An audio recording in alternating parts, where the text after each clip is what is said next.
GM, GM, everyone.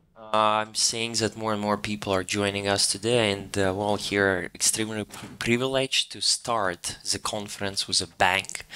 Uh, Nowadays, with all this uncertainty in the market, the topics that are the hottest ones are your security and digital identity. So the latest one is the things that me, together with these wonderful speakers, are going to chat today about. The topic of our panel is called The Culture, Revolution, Web3 Identity and Reputation.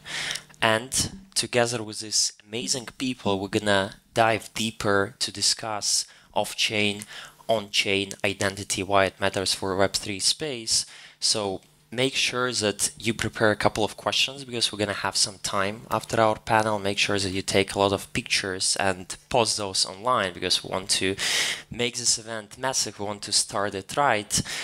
So let's get the ball rolling. Let me start with introduction. I'm going to start with myself. My name is Nikita. I'm the moderator of today's panel. I'm a social contract engineer, the guy who you might know from We in Web3 podcast. Recently, I also launched my Rag Radio Origins XYZ show. I'm also writing for Forbes, Cointelegraph, and the topic of digital identity is one of the hottest, one of the most important for me. That's why I'm so blessed to share the stage, not just with some of the biggest people out here, but actually with my friends as well in real life. So let me introduce the people with whom I'm sharing the stage. I'm going to start with that side. From that side, we have Sebastian Rodriguez of Polygon ID, one of the most knowledgeable people in the field. I'm really happy to connect with you. Next, we have Alex from Odd Labs. Alex, for sure, is the most active person in our chat when we're preparing for this panel. A lot of questions, a lot of structure is coming from him, which I absolutely appreciate. And last but not least, I have my friend, and in my opinion, one of the frontrunners of the digital identity space, Evin McMullen of Disco XYZ. So, guys, thank you for joining me today. I hope that you're going to enjoy our discussion because we've been preparing for it for a while. I've been enjoying each hour conversation.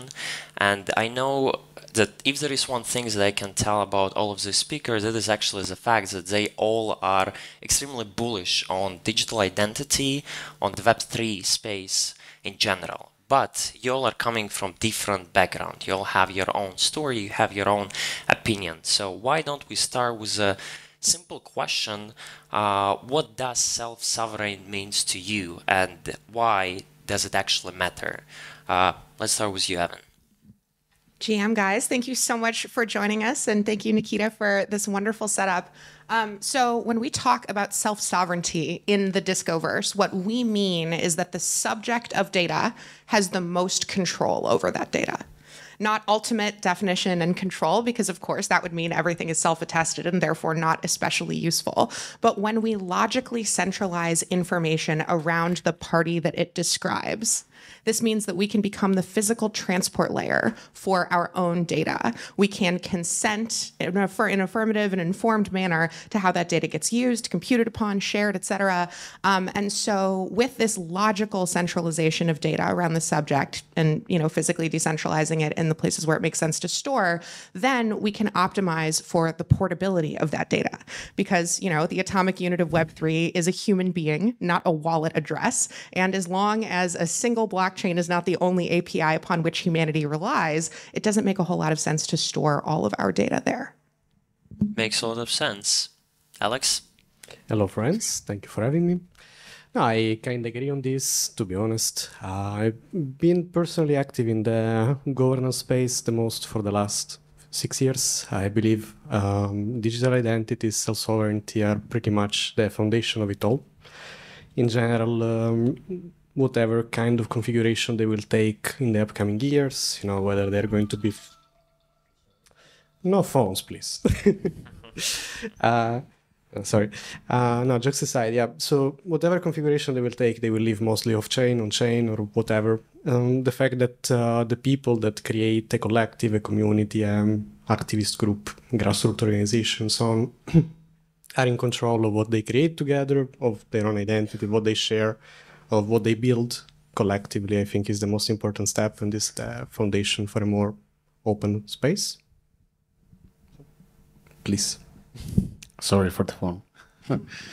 So, well, very little to add. So instead of saying what is for me, because it's probably 80% of what they already say, I'd like to focus on why it's so difficult to understand it, or why we're, I think, sometimes do a poor job selling the idea or explaining the idea. Is because we put the focus on, and it's a right focus on the privacy, on the ownership, etc., but these are not immediate benefits for the companies and applications that have to adopt self-sovereign identity as an identity model, right?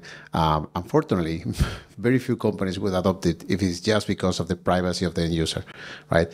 But I would like to explain it in terms of benefits for the applications and companies using it. It's about portability of trust, reuse of trust, and that ends up becoming better user experience, faster onboarding, and I will ask everyone in the room what your application could do if you could really trust your identities, right? How many doors that would open, right?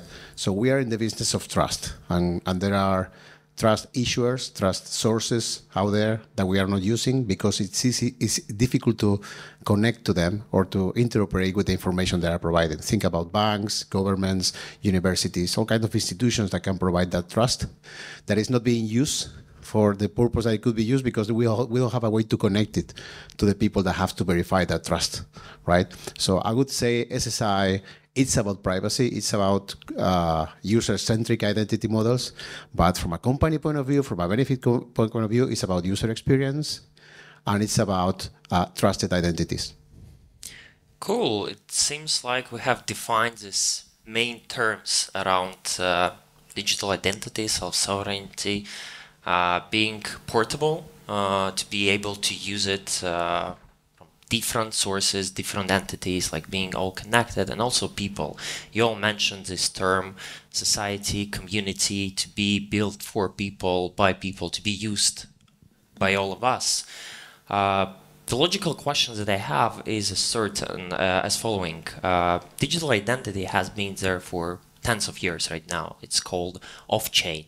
It's different platforms, different applications, different other sources that you can use to store your documents, to store your identity, to create your identity. Why do we need decentralized technology, and whether we need it at all? Immediately, yes. So the form of digital identity that we get to enjoy today means that we continue to be a function of other people's systems. You do not own your Twitter handle, and you can be deplatformed at any time.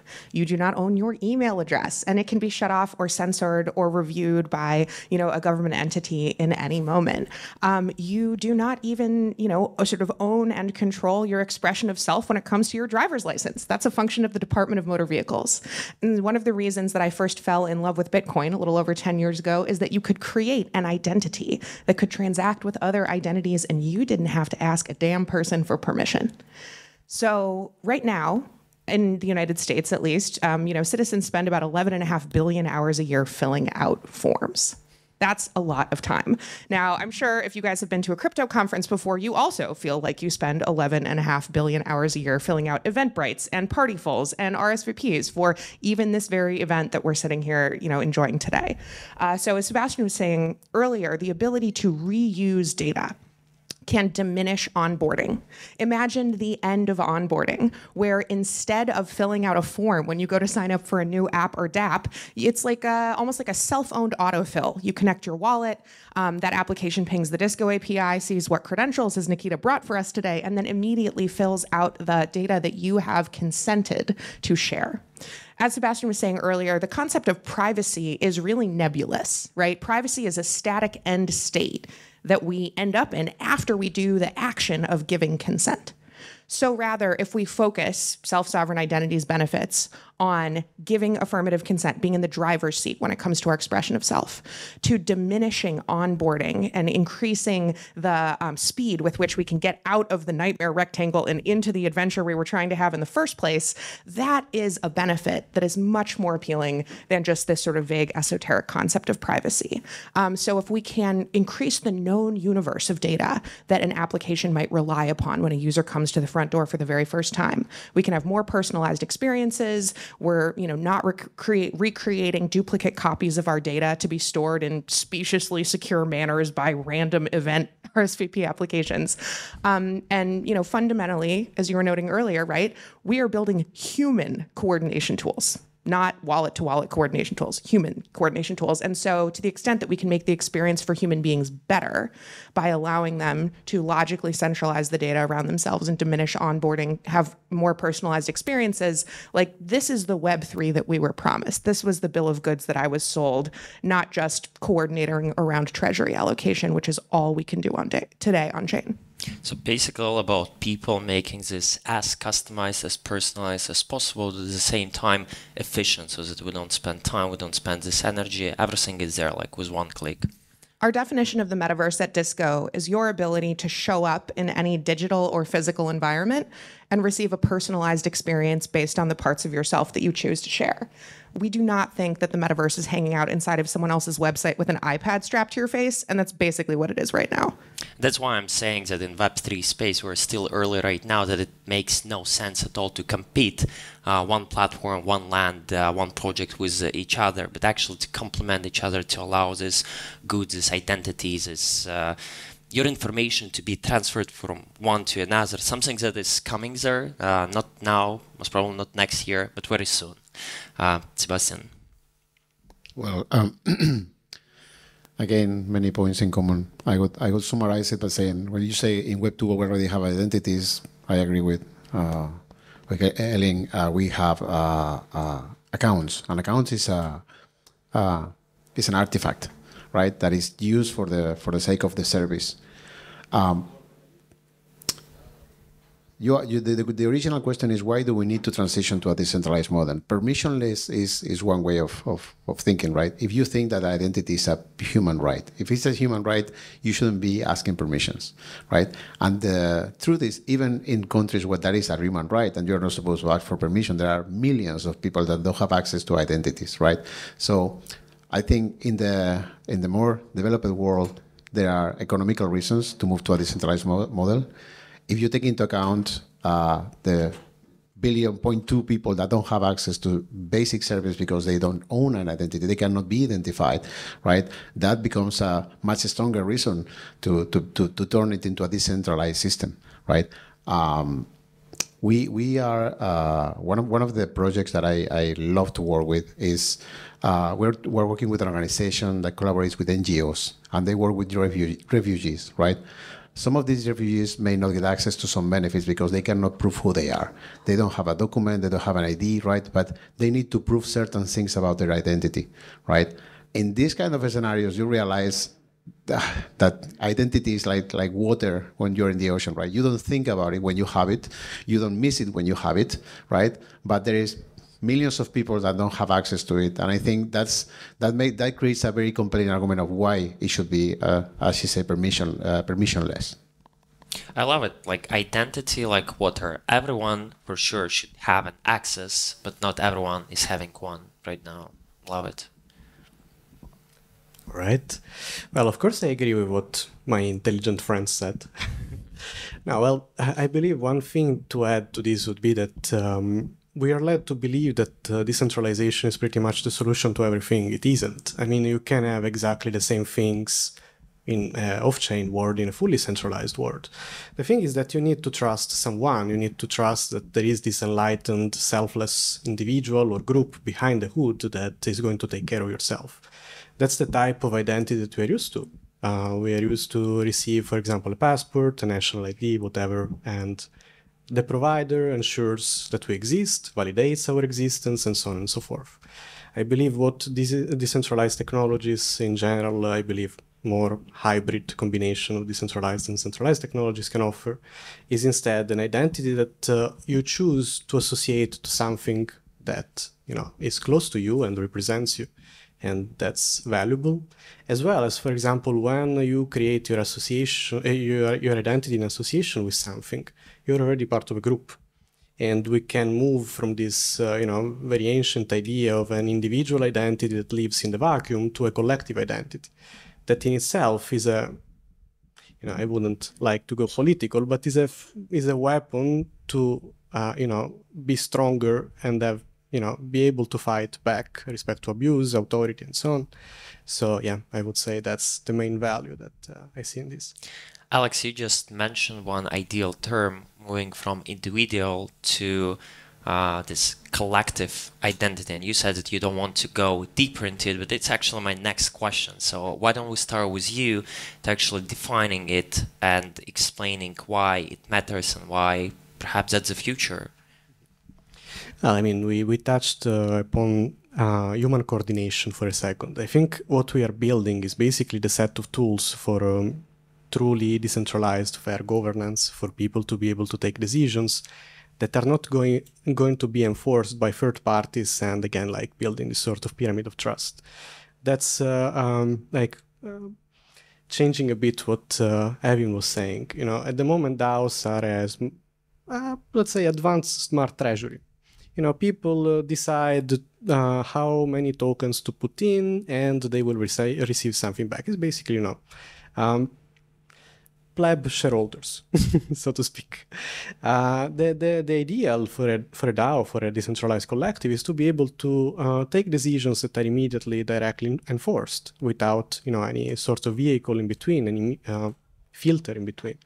I believe that the value that collective identity has is that, first of all, every group by nature is different from others. If I go out with my friends and we want to watch a movie, is a group, is a DAO, if you want, but it's certainly not the same of, I don't know, NFT investment DAO. We have very different goals and very different internal dynamics. If every group has a different shape and the individuals that compose it influence this shape, then again, we will be talking on, let's say, human level about very different things, for the way you are an activist, for example, for the way you choose a cause or what cause to choose. I believe in general, yeah, collective identity is basically the shield, the weapon that we have against submission to providers, authorities, and pretty much not having a voice in things that relate only to us. I'll be spicy for a second. The concept of an individual is a lie. Like, individuals don't exist, right? Our identity is co-created as a function of our interaction with the society in which we live, the experiences that we share with other people. And so all of our intentions and impulses and desires are mimetic. We only want things because other people want them. We only see ourselves in the context of how we see others. And so collective identity is, the only kind of identity that we have, which means that we need a shared language, a shared methodology, shared schemas, a shared substrate in which to interact if we want to be able to derive the maximum efficiency from coming together and expressing and exploring that shared and co-created identity. And the beautiful thing about Web3, ledgers is that they literally spell out very explicit tools for how we can coordinate multiple identities together. But as we've been saying, right now, if we only have public financial assets, the only collective identity we can express is public and financial. And, I think your money is the least interesting thing about your identity. You have affinities and experiences, a favorite color, maybe a pet. You came from, somewhere that's not this conference room. You have all these different facets to who you are as a person. And in Web3, at this moment, you have no ability to express them. And so if we want to elevate the extent of our collective identity and make it more sophisticated, allow it to move into more spaces than just buying stuff together with the homies, then we're going to need a more robust set of data and one that is built around the individual, as we've been saying. I mean, Sebastian. Well, since the political and the philosophical discussions have already happened, right? I'll take the more pragmatic one, which probably the less interesting, but I think social coordination requires two things. Since most of the times we want to coordinate ourselves voluntarily, it's in a kind of democratic system or a system that works by consensus or some kind of voting, right? We need to guarantee that one person equals one vote. That's quite simple.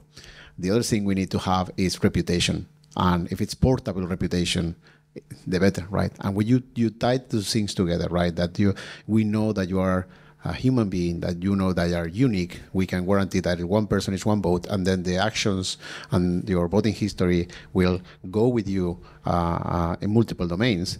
That allows for serious coordination. I would say with coordination with teeth, right? Because now the DAOs are called forums with teeth because they have a wallet, because they have money, right? But they don't really have teeth. They don't have really. They may have teeth. They don't have hands. Which I mean by that is they cannot reflect the decisions that they make in the real world. A lot of DAOs have failed. They are very good at collecting money, but when they need to apply the actions that were supposed to be done with the money, they fail because they don't have the legal instruments. They don't have the connection to the real world, and that is because the identities operating that DAO are either not connected to the real world. Right. So we started this saying one of the benefits is the portability. So I'll give you a very clear example. So let's look at other applications, more traditional applications that need to say, okay, you are one individual, you are unique, you are a human being, right? Finance. What do? KYC processes. You show me your passport, show me your face, etc., etc., etc. But the process sucks. Why it sucks? Because every single application will have to connect to that KYC provider, pay for the verification process, ask for your passport. Like, imagine doing that like 20 times for every application or for every DAO that you want to interface with, right? It's super simple. The benefit here is super simple to understand. You do that once in your life, and then you can go around the world proving that you're a unique person. You have a global unique identifier that identifies you as a human being. And that comes with liability, accountability, with links to real world. And now you're giving DAOs and coordination systems real hands so they can act on the real world. Yeah, and I fully agree that solutions that we have right now in Web3, like majority of DAOs, they don't have this role as they should have. Something that's going to be there in like 5-10 years from now. We're still extremely early, but it just so logical for all of us to be together, for all of us to make this decision together, for all of us to have this unique identity, whether we're talking about metaverse, for example, whether we're talking about having the voting right, having some decision-making power in some entities that are moving into Web3 further on. And you're, as a part of this community, a part of this company, you're having some power out there, and you need to have your own identity. You need to represent yourself. You need to be yourself. So why don't we dive a bit deeper into more infrastructural question? Here I'm talking about digital identity infrastructure in Web3. Let's play a role play. All of you are bad and good cops at the same time. So I want you to wear these different hats to identify what are don'ts in this space, what are do's, what is going on well right now, what is going bad right now. Like, how would you see the space, and I mean digital identity, moving forward from there? What is the right way to do so, and what are some of the biggest mistakes that perhaps all of us are making right now?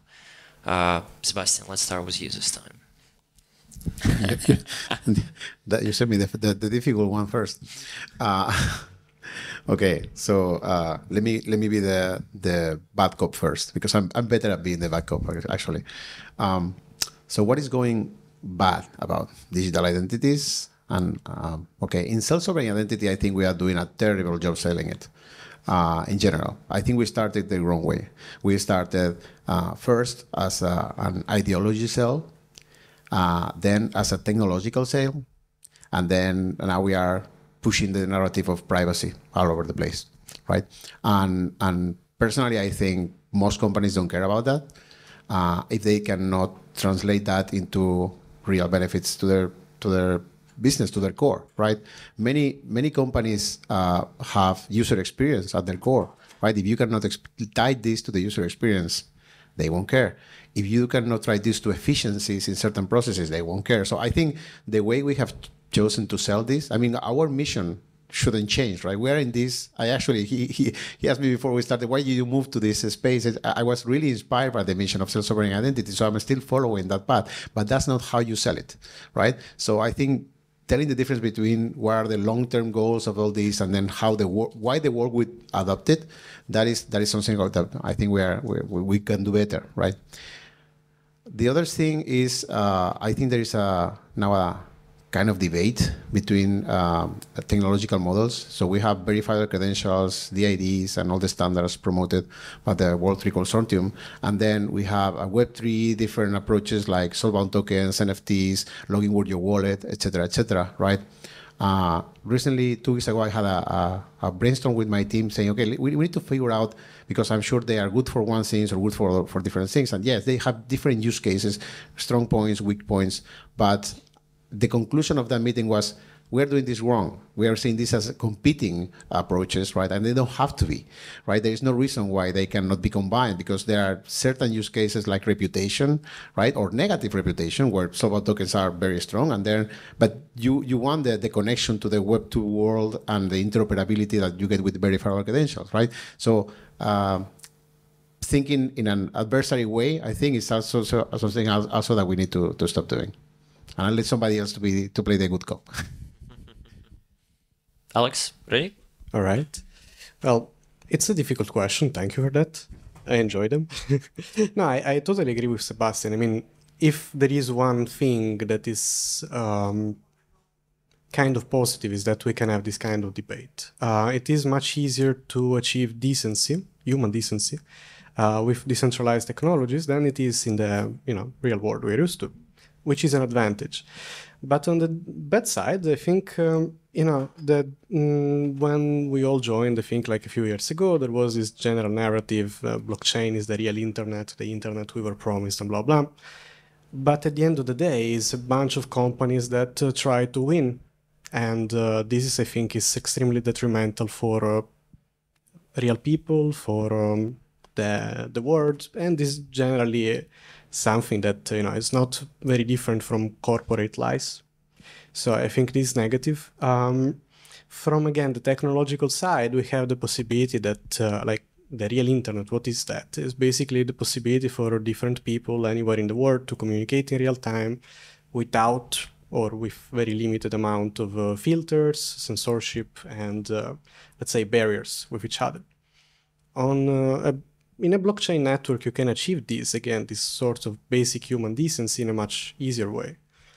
But if we keep trying to create our own standard, and this standard lives in the vacuum, and a different standard cannot communicate with others, then, I mean, we are basically building a Web 1.5 again from scratch. And I think this is a general tendency that we've seen in pretty much everything from DeFi, where we are reusing flawed models of finance on a decentralized level and rebrand it to freedom and ownership, as well as for identities, for DAOs, for pretty much everything. So I believe if there is something good, and definitely there is a lot that is good, is what Sebastian was saying. It's basically the fact that we can create something that is collective, like Outlabs rebranded, Polygon rebranded, Disco may rebrand one day, maybe we will rebrand again.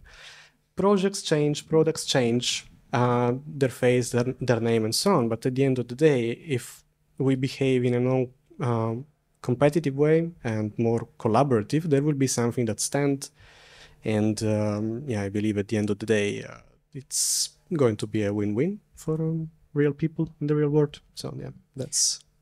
I totally agree with you that there is a lot of good happening there. It's very centric. It's hidden by even more bad that is happening. I'm talking about different rug pulls. I'm talking about different scams that is happening in this space. But there is a lot of good that is happening. We just need some time to, first of all, educate people, to explain to them why it's good and how to use it, then onboard them, and then show them the full potential of it. It's going to take some time, but that's the reason why we're here. Evin, bad cop, good cop? Oh, I am multifaceted, if you will. We can do a little bit of both. But no, I absolutely love you guys. You are so spot on. Not only do we need to get over these weird techno-fetishist, tribalist impulses that we have around primitives and chains and protocols, like, you know, no one outside of this room cares what the data container is that's expressing a piece of their information or the protocol underlying an application they're using might be, right? We get on Zoom every day with, you know, other people. We have wonderful conversations, and we don't start off with how crispy the TCP/IP is, right? That's weird. You know, human beings are just trying to have experiences that with minimal friction and maximum delight. And if we get caught at the infrastructure layer, at the hardware layer, at the network layer, at the protocol layer, we're not going to make it all the way up to where the people hang out, whose lives we need to improve. And so additionally, I would you know, chastise all of us, you know, in the Web3 ecosystem for, I think, too often requiring people to understand how blockchain protocols work in order to participate in this conversation. And so we all need to be more human-centered in our design practices and the way that we build solutions and we build experiences. We need to diminish, you know, the arduousness and friction that human beings experience in their everyday lives already, rather than inviting them to understand a full stack of technology that is, you know, perhaps an overshare for the kinds of activities that they're trying to do, and really focus on that user experience as opposed to fetishizing the consensus mechanisms that we have sitting underneath the hood. One thing that I think is really important for us to imagine there is that, or to contemplate there, is that, you know, we have an ethical imperative. We have a responsibility as builders in this space to minimize the risk and harm that we bring to our users. Right now, if you're a doctor in, you know, the United States, for example, you have to take the Hippocratic Oath, an oath to do no harm with the actions that you take in your profession. And there is no similar obligation in Web3 when we are building very consequential technologies. Every couple years, I see a project that suggests we put passports on the blockchain in the form of NFTs. And I invite us all to remember, what happened the last time that we made a public registry of ethnic minorities? How did that go for us? So we are a little too old in Web3 to be building technical conjectures that have consequences for people's real lives and not contemplating the outcomes of our actions and imagining, you know, what responsibility we have as builders when we publicize data that is very intimate and personal to marginalized communities. So, you know, I think what is going well is that fortunately, we are moving toward more fun in the metaverse. You know, we are called Disco because we believe that we should be having a party over here in Web3, and the best way to do that is to center our experiences around human delight. But we also need to remember that, you know, with that wonderful power comes incredible responsibility, and we are all obligated to protect and preserve the safety and well-being of the users we hope to serve. They are not lab rats for us to experiment on with our moneyed technologies. Absolutely love it. I absolutely appreciate that you mentioned the fact that we need to put people in the center of everything that we are building, because at the end of the day, we're building this not just for the sake of having it, but for the sake of using it. Build something right now that you'll be willing to use in 10, 15 years from now, because that's the goal. We're building for us, by us, not just for any other reasons. And with that being said, I would like to end our panel on a positive note. I know that the most obvious question would be what the future holds, or what are you bullish on, even though we have partially discussed it. But I want to turn it a bit differently this time.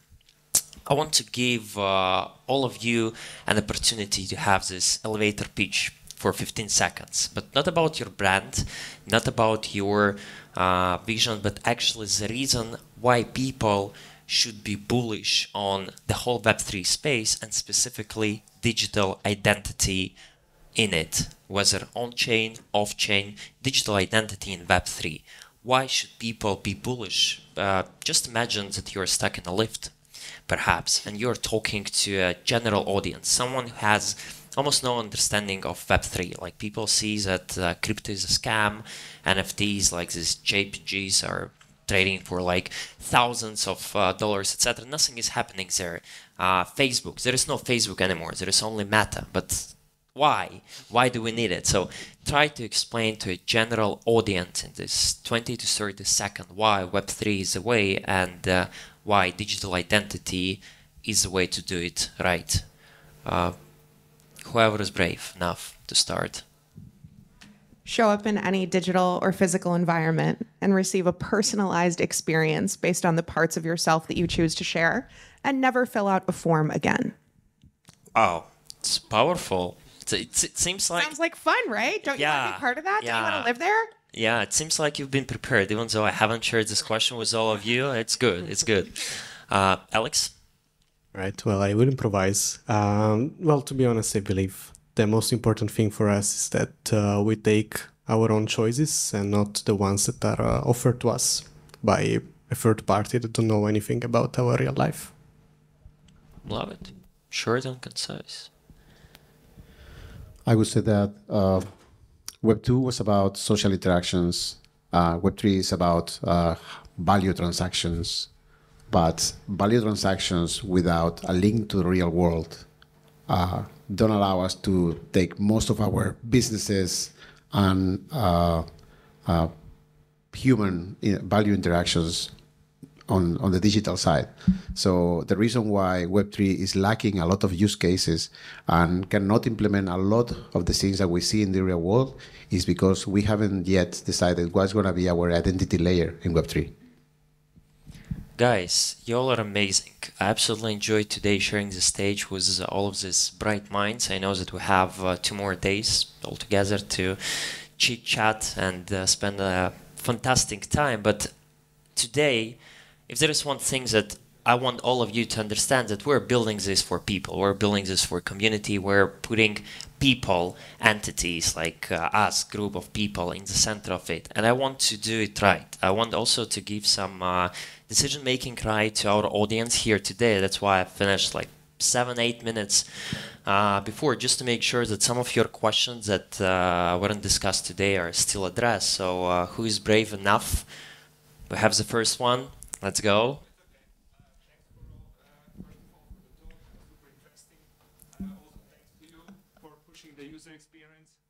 I think like user experience is key in the Web3 space. I'm the lead designer at Aragon, so pretty pushing also for this topic.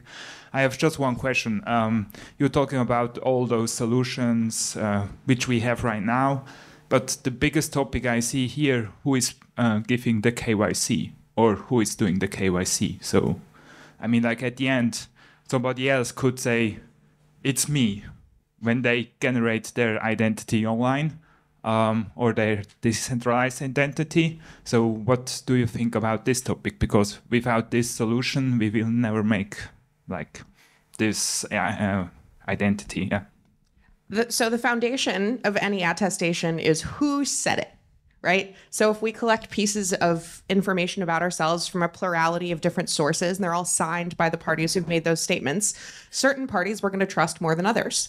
If Harvard University signs a diploma for one of its graduates, and we know that those are Harvard's keys because they sit at their DNS, they are bound to their other identifiers, we can trace it back to the university, we're going to believe that diploma when we're able to resolve it, the cryptography is intact, the signature checks out. If I write a diploma and say, Evin McMullen says that you graduated from Harvard University, no one is going to look at that and believe that it is more valuable than a diploma from the actual university itself. And so the point of attestations from other parties is that we trust their contents as much as we trust the parties that attested them. Now, for KYC, we, fortunately or unfortunately, still are trying to have a society over here. And that means that there are certain providers who are able to perform the legally required process, issue an attestation pertaining to KYC, keep that local copy so that they're able to comply with the KYC requirements of the traditional financial system. And that's kind of what we have to deal with. However, in Web3, there is no legal definition of what KYC is. There is no, basic definition or requirement that we've yet agreed upon.